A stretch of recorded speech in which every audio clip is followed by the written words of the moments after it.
Ya. Di bidang fakir miskin dan pemberdayaan sosial ini sebenarnya gini ya Mas, menganggap dirinya itu layak untuk mendapat bantuan, tapi kok selama ini tidak menerima bantuan. belum diadukan ke dinas sosial, memang ada beberapa prosedur yang perlu diketahui oleh teman-teman podcast semuanya.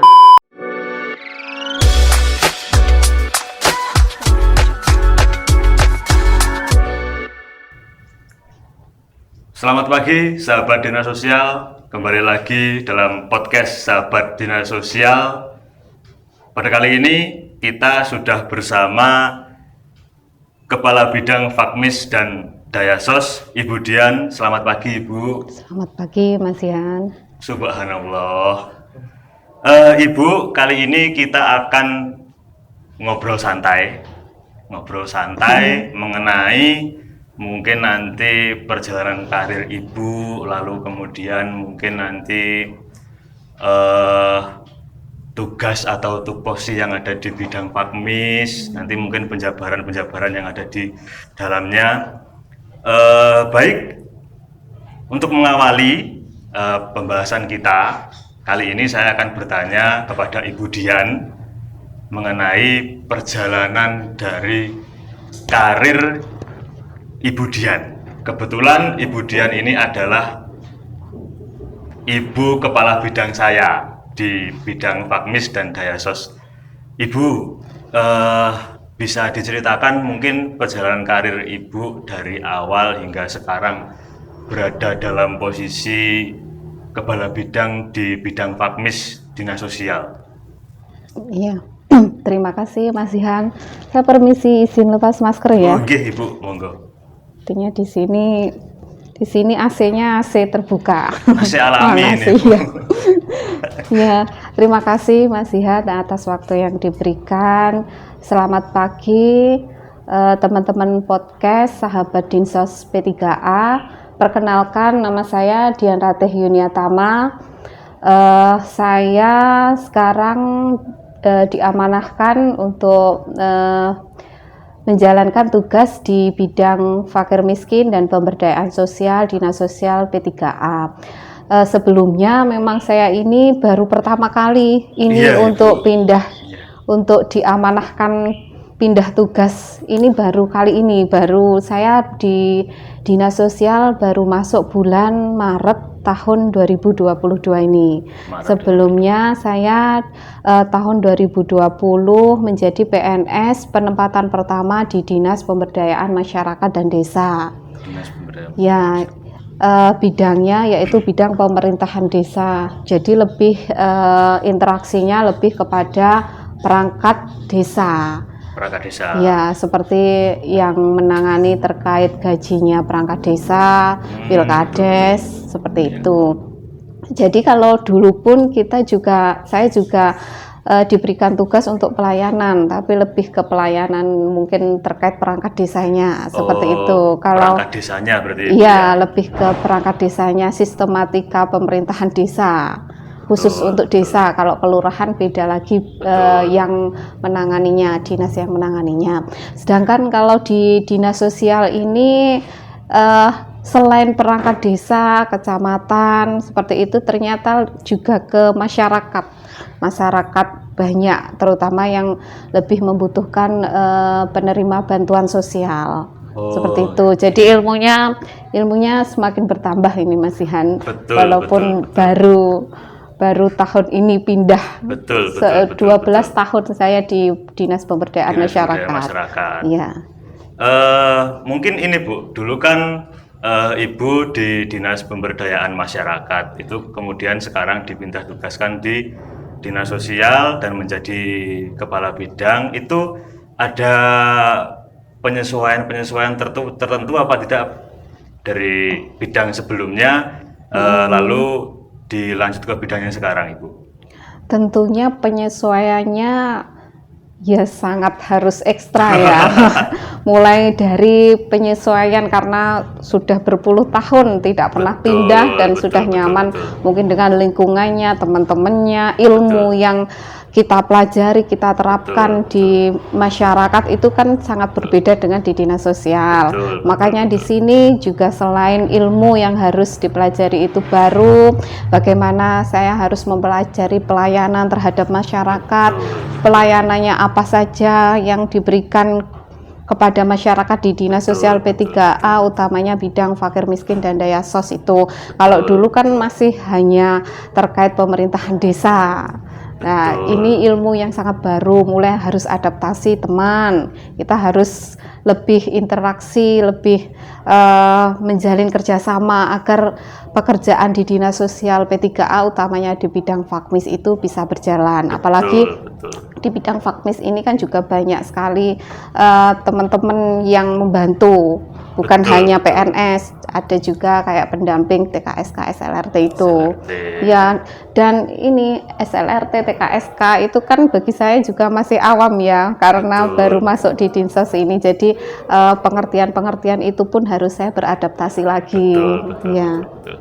Jadi sahabat podcast Dinas Sosial, Ibu Dian dulu ditugaskan itu di Dinas Pemberdayaan Masyarakat, kemudian dipindah tugaskan di Dinas Sosial. Itu banyak hal yang harus disesuaikan dan banyak hal yang harus dipelajari lagi, tetapi Ibu Dian sangat luar biasa dengan hanya beberapa bulan sudah bisa menyesuaikan dan sekarang sudah sangat paham betul tupoksi dan bidang-bidang atau tugas dari bidang fakmis itu.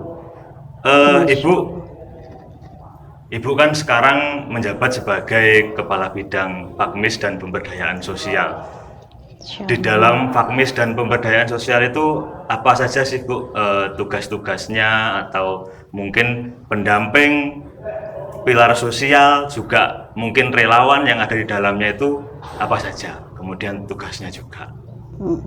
Ya, di bidang fakir miskin dan pemberdayaan sosial ini sebenarnya gini ya Mas, saya masuk di Dinas Sosial P3A di bidang fakir miskin dan pemberdayaan sosial itu sebenarnya gini, secara SOTK memang namanya bidang fakir miskin dan pemberdayaan sosial. Tetapi kita ketahui bahwa tahun 2022 ini dari Kementerian Sosial itu bidang fakir miskin sendiri kan sudah mulai dihapus sekarang nggih.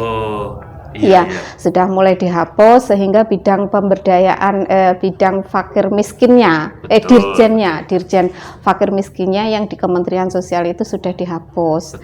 Ya, jadi ada beberapa penyesuaian lagi di kita. Kalau dulu misalnya ada bantuan seperti bantuan pangan itu hanya di Dirjen Fakir Miskin, sekarang diampu oleh 3 dirjen Rehasos, Dirjen Linjamsos, Dirjen Dirjen Pemberdayaan Masyarakat. Pemberdayaan Sosial. Nah, seperti itu. Nah, di bidang fakir miskin dan pemberdayaan sosial itu masih namanya secara SOTK pemerintah Kabupaten Ponorogo masih bidang fakir miskin dan pemberdayaan sosial.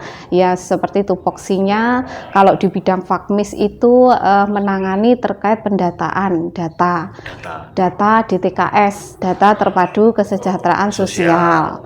Itu menangani terkait itu, menangani tentang pendampingan terkait bantuan sosial yang diberikan oleh masyarakat. Terus menangani lagi tentang kelembagaan desa seperti Karang Taruna, LK3, PSM, seperti itu.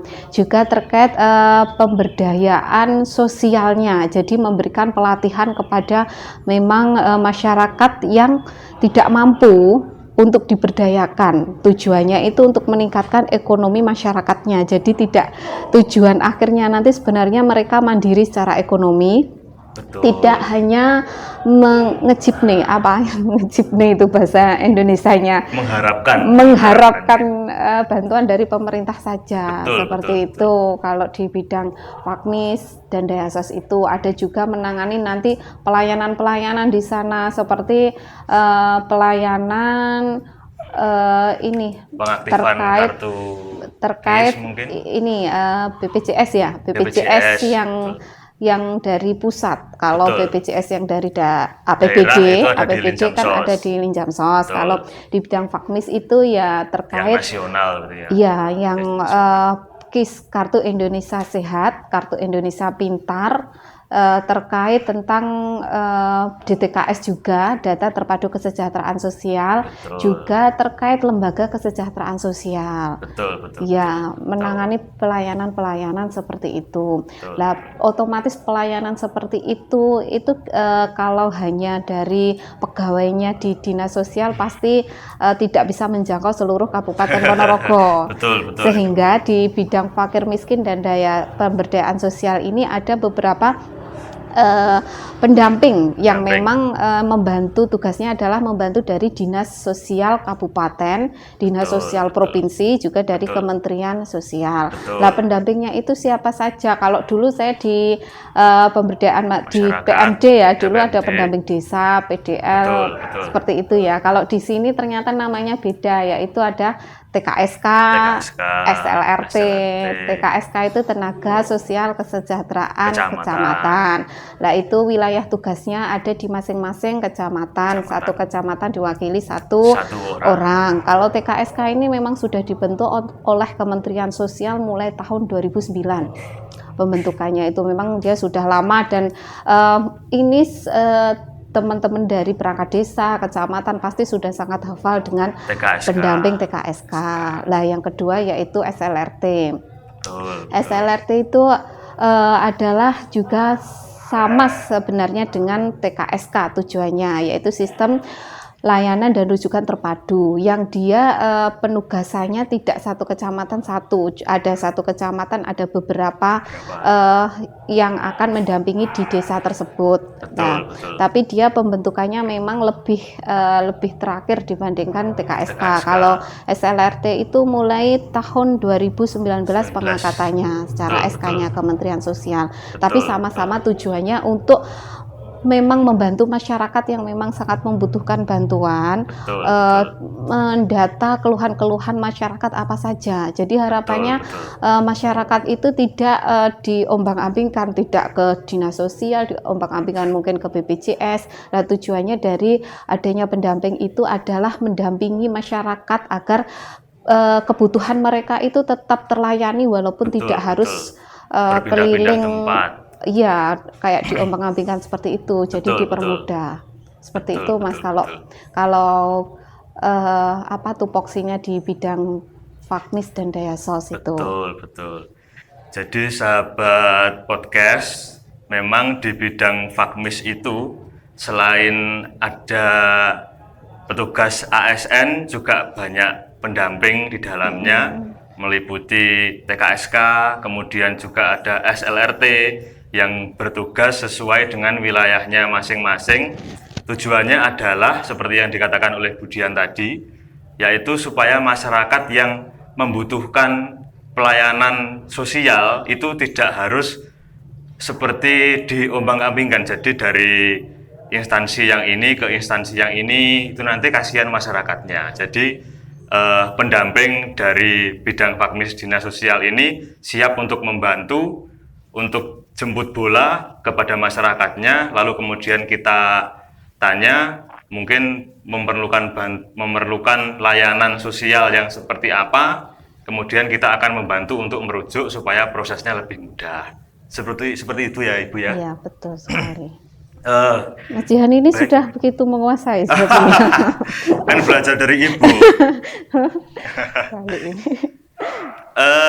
Ibu, kalau di Fakmis itu kan memang salah satu tempat pelayanan ya yang ada di dinas sosial ini. Jadi kadang-kadang itu kita menemui masyarakat yang datang ke bidang Fakmis lalu mengadu. Beliau menganggap dirinya itu layak untuk mendapat bantuan, tapi kok selama ini tidak menerima bantuan. Kalau ada kejadian seperti itu, bagaimana cara mengatasinya, Bu? Mungkin cara menyikapinya. Ya, memang gini, banyak sekali ya yang masyarakat yang mengadu setiap harinya, bukan hanya mengadu, mungkin juga memang membutuhkan pelayanan yang mereka butuhkan. Tapi biasanya memang ada yang intinya mengadu ke dinas sosial bahwa tidak dapat bantuan sosial, utamanya yang sekarang itu BLT BBM ya, yang sekarang lagi gencar-gencarnya karena kenaikan BBM dari pemerintah itu. Sebenarnya gini,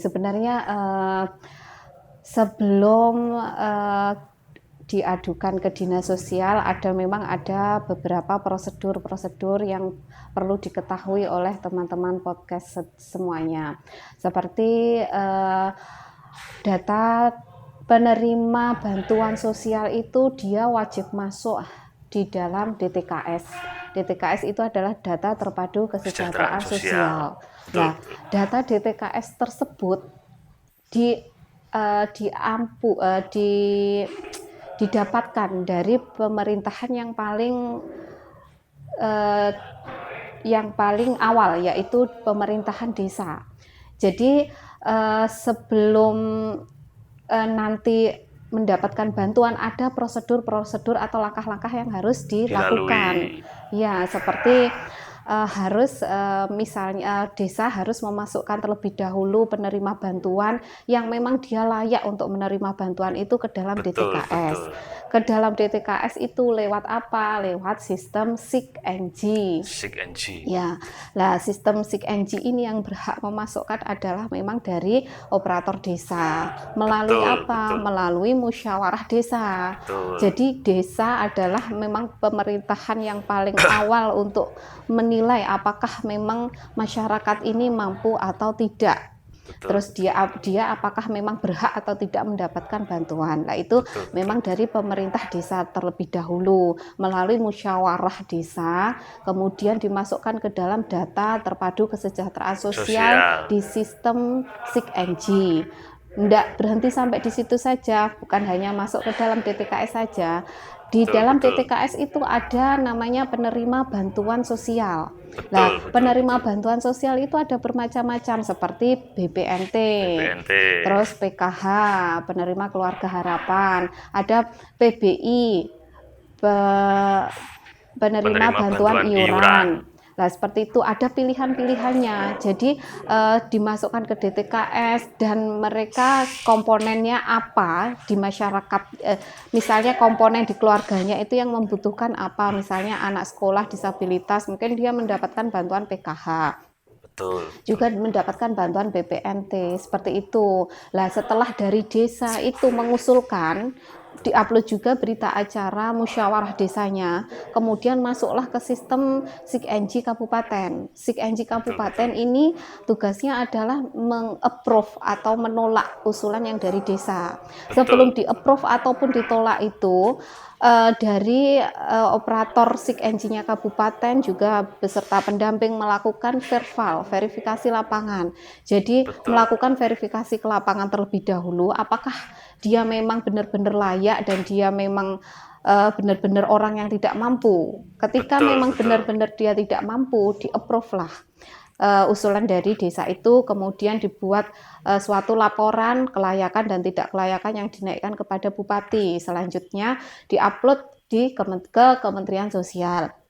Nah, ini setelah di Kementerian Sosial ini yang menentukan masyarakat itu mendapatkan bantuan atau tidak itu mutlak adalah wewenangnya dari Kementerian Sosial. Dari pusat. Ya, Kementerian Sosial yang di pusat. Jadi dan tidak ketika daftar di DTKS menjadi penerima bantuan tidak langsung besoknya atau bulan depan itu mendapatkan bantuan langsung. Prosesnya ada beberapa bulan, mungkin sekitar 6 bulan, bahkan seperti itu, lebih, bahkan lebih. Itu pun di Kementerian Sosial juga ada prosedur-prosedurnya. Jadi ketika kita sudah update di sana tidak langsung mengupdate. Jadi ada prosedur yang dilakukan juga di sana. Sehingga kemarin mungkin ada beberapa bantuan yang mungkin yang orangnya sudah meninggal tapi tetap diberikan karena datanya yang di Kementerian Sosial masih belum terupdate.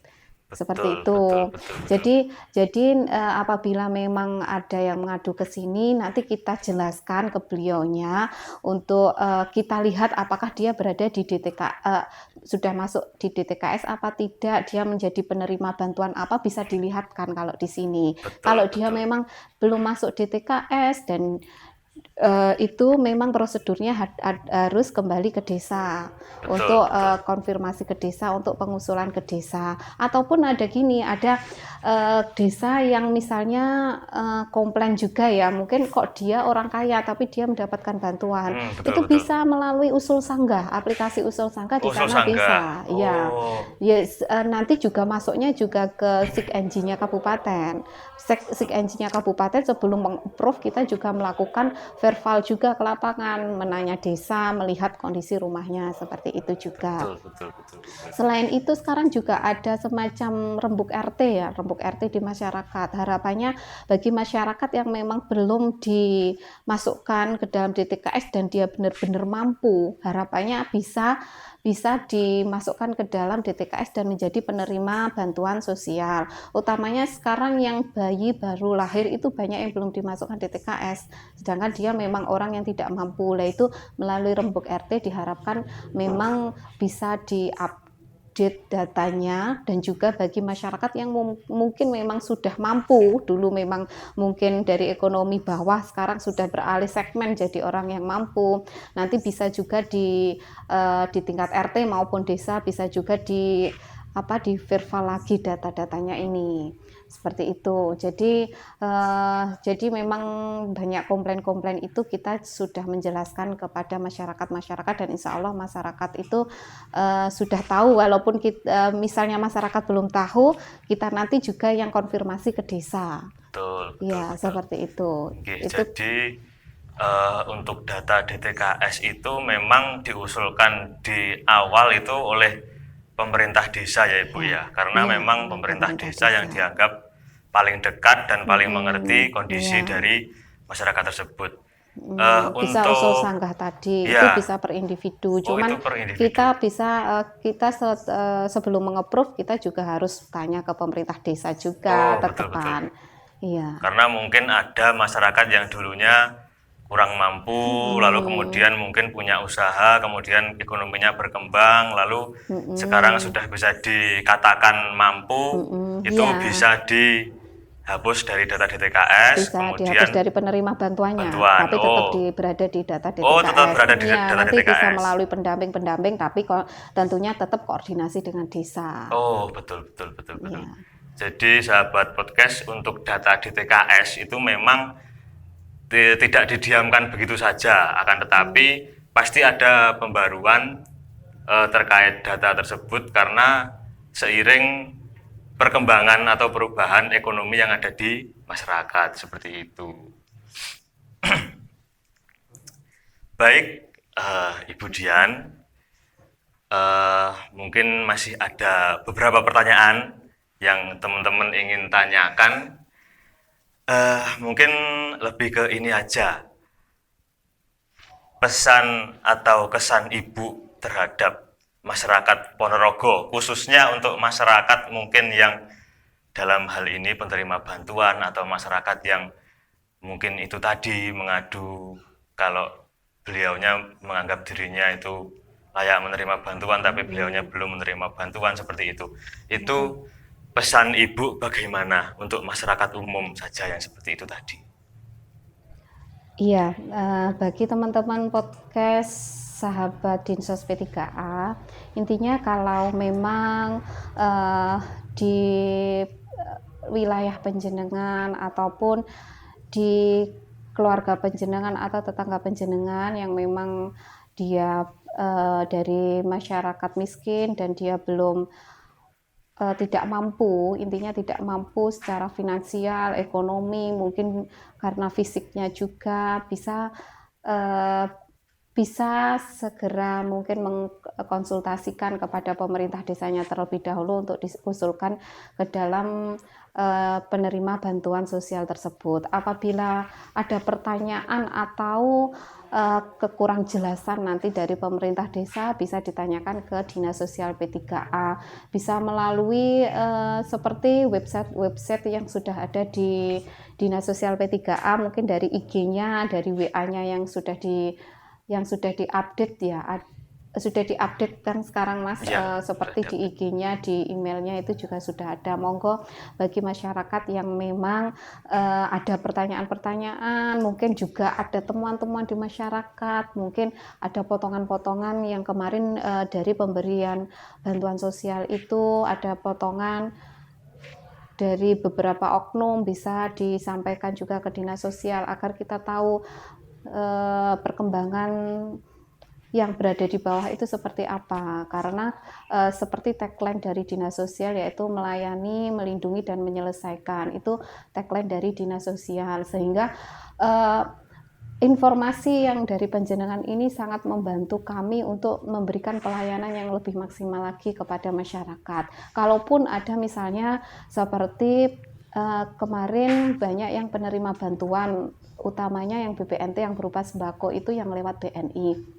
Mungkin ada yang sudah menerima kartu ternyata tidak bisa digunakan. Lah itu monggo nanti bisa koordinasi dengan teman-teman pendamping baik TKSK, baik PKH ataupun SLRT, sehingga nanti TKSK atau PKH itu nanti bisa menyampaikan merujuknya ke dinas sosial. Nanti di dinas sosial akan dibuatkan mungkin kalau masalahnya dia salah nama, kita buatkan seperti surat keterangan untuk disampaikan nanti ke BNI-nya. Jadi teman-teman tinggal menghubungi pemerintah desa ataupun teman-teman pendamping dari TKSK maupun PKH, ataupun bisa melalui website itu, sehingga kita bisa tindak lanjuti bersama, sehingga apa yang terjadi permasalahan di bawah itu, misalnya belum menerima bantuan ataupun ada yang sudah menerima bantuan tapi ternyata orang kaya ataupun masalah lain, bisa segera diatasi. Mungkin seperti itu, dan itu saja mungkin Mas. Ini sahabat podcast, demikian tadi kita telah mendengarkan bersama-sama baik perjalanan karir dari Ibu Dian, kemudian juga penjelasan secara detail mengenai bidang Fakmis dan juga Dayasos, kemudian juga pesan dan kesan dari Ibu Dian untuk masyarakat Ponorogo, dan telah sampailah kita bersama pada akhir acara dalam podcast ini. Ibu Dian, terima kasih untuk kesempatannya, sudah mau bergabung dengan kami, sudah mau ngobrol-ngobrol santai dengan kami, lalu memberikan penjelasan mengenai bidang Fakmis. Sahabat podcast, demikian podcast pada episode kali ini.